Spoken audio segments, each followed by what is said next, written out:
welcome into an emergency off-season edition of Birds 24/7. Tim McManus and Josh Paul Neal with Sam Bradford now under contract for the Eagles. It looks like he's going to be the QB for at least 2016. How do you feel about it?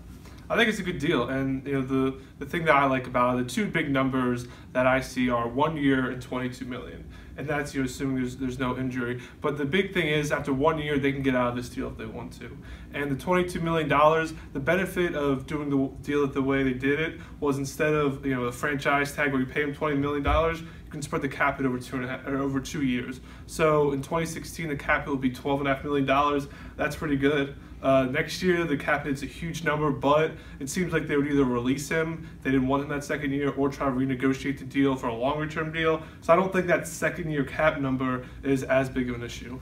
Yeah, well, I mean, that's what you give up. The fact that they have to pay him $18 million per year, maybe $22 million for 1 year of service if they decide to cut him, that's kind of the downside of doing something more short-term. But with Bradford, given his injury history, given really his track record as an NFL starter, you don't want to commit to him long-term. Yeah. I mean, you want to make sure that you have the option to draft a quarterback potentially and develop him, and if he turns out to develop, then you have the option to get out of Bradford. So I think it was overall a good deal for the Eagles and by Howie Roseman when it applies to Bradford. But let's paint this kind of nightmare scenario. Not only like if he flames out and you have so to pay 2015 2.0, is that what we're going through? Basically. So not only if he like flames out and you have to pay him $22 million for 1 year, that's tough to absorb. Yeah. But if he gets hurt, and that's not like the craziest theory out there, right? I mean, he's got 3 concussions, he's had 2 ACL tears, the shoulder. If he ends up going out with a season-ending injury, a career-threatening injury,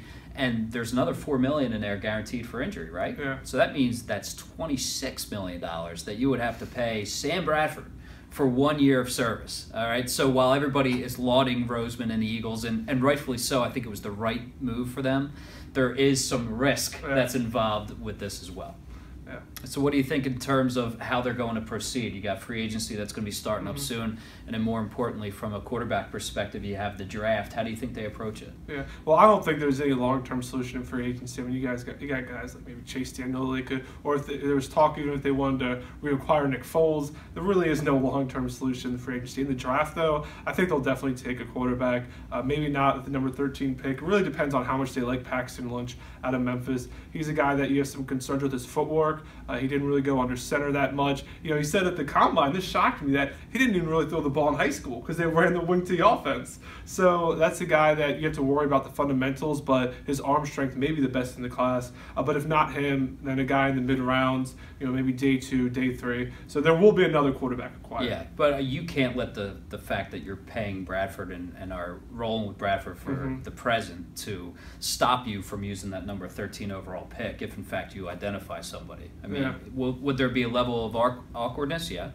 But, if Brett Favre and Aaron Rodgers can figure out a way, certainly Sam Bradford and Paxton Lynch can, right? I mean, what are we talking about here? So you have to do what's right, obviously, for the organization moving forward, and I think they put themselves in a pretty good position to give themselves options as they look for a way towards, relevancy and hope to build something championship caliber here moving forward. Yeah, and plus, just going off that, the dynamic between Lynch and Bradford, if that's the case, I don't think that would be an issue because it's not like Bradford's on a long-term deal. I mean, there's going to be pressure on him to perform this year anyway because he knows the Eagles could cut him loose after 1 year. So I don't think bringing in a guy like Paxton Lynch would really make his job any harder than it is. He's already playing for his future. So I agree with that dynamic wouldn't be a very tough thing to handle. All right, so we'll see how it all plays out, and we'll keep you posted on all of it. And really quickly, a special thanks to Adam Herman, who did a tremendous job as intern for us for the last several months. Best of luck to him. He's going to be a superstar. On behalf of Josh Paul Neal, Tim McManus, we'll catch you next time